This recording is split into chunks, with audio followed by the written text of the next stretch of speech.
a 16-year-old has been shot dead, while at the Old Bailey, a 17-year-old has been jailed for life for the murder of a young footballer, according to a United Nations report. Now Britain has actually become the most violent industrial nation.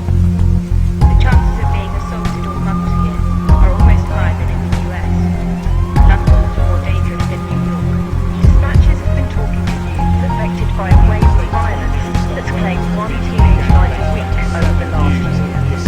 Chasing the 16-year-old victim on bikes and were wearing bandanas. Some days I wish that just a week would go by without another death when no one even knows why. The teen's left not knowing if he will or won't die. His last breath taken by the roadside. And even though the posters are shown saying put down the knives, most of them don't. They put out little bins where they're supposed to be thrown, but the deaths are still getting closer to home.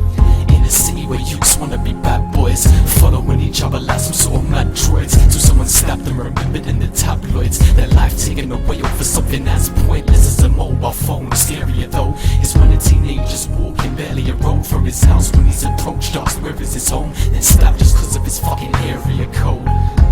And the government haven't got a clue, not aware of half the shots or a lot of crews. The feds will look for hooded boys and stop a few, but ultimately they don't know what the fuck to do. Possible rupture aorta, breathing down the foot and falling.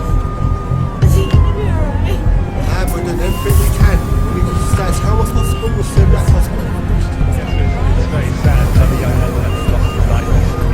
The 15 teenagers who died this year due to gun or knife crime. In the city, most of the crime and the rest rap, but you couldn't find any sense on the best track. Streets these days are like a fucking death trap. We need to see less knives and less straps, so the chances that crime will never fade.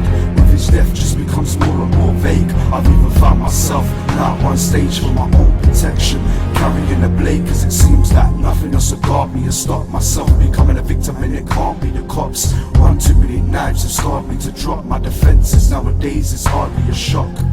Every week it's breaking news. Why is it that crime is taking use? Especially ones who are just making moves. No matter what we do, it keeps breaking through. Our country's downfall, we're desperate, you see. If you resist, you'll get killed by your enemies, cause they're roaming the streets searching for casualties. Now a team, death is someone's destiny. That's all now, man. If you'd like to sit back, we're going to get this on the cabinets and stay blasting with casualties.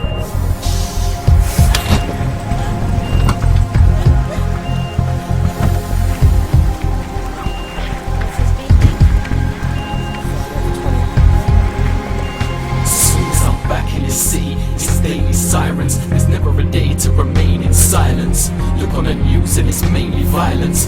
Blamed on parents who fail in guidance, but people just sit up in their blocks getting worse. Always thinking of crime and all the glocks getting burst. So they themselves become what they first watch. Sitting nursery kids, bad examples could reconstruct in reverse to what you used to do. See where you were just caught and submersed in the crime around you. Today's kids watching impersonate, but take their hate to the next notch till it swerves out of control for good. Now it's got to the verge where this city is seeming to get colder every week. We shouldn't have to look over our shoulder every street, just as a mom shouldn't need someone to hold her as she weeps, while her son's lifeless body's getting colder every beat. Cause some prick went out with a kitchen knife, got retaliated by a victim which enticed him to stab him through his chest, leave him twitching lifeless. Dead for the doctors could even stitch him twice. And as an outsider you may not see the gravity till it's someone you love and becomes reality. When you see how this shit needs to change radically, cause they died over a fucked up mentality.